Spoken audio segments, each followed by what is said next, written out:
పితా పుత్ర పవిత్రాత్మ నామమున ఆమేన్.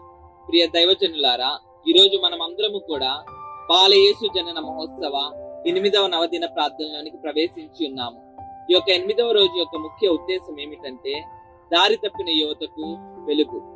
లూకా సువార్త 15వ అధ్యాయం 20వ వచనం ఈ విధంగా సెలవిస్తుంది. అతడు లేచి తన తండ్రి వద్దకు ప్రయాణమయ్యను. అతడు ఇంకా దూరంగా ఉండగానే తన తండ్రి అతన్ని చూచి కనికరపడి అతని వద్దకు పరిగెత్తుకుంటూ వచ్చి ముద్దాడాను.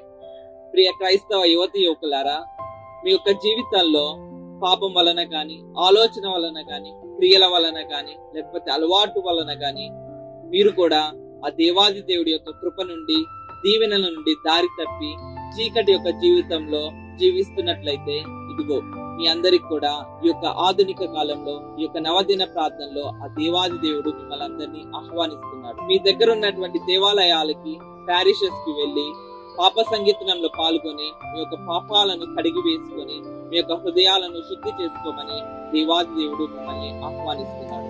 ప్రియ క్రైస్తవ యువతి యువకులారా, ఒక యువ బ్రదర్ గా నేను కూడా మీ అందరికి ఒక సూచన ఇస్తున్నాను. ఈ యొక్క 70 నుంచి 80 సంవత్సరాలు ఉన్నటువంటి మానవుడి జీవితంలో యవనం అనేది ఎంతో ప్రాముఖ్యమైనది, విశిష్టమైనది.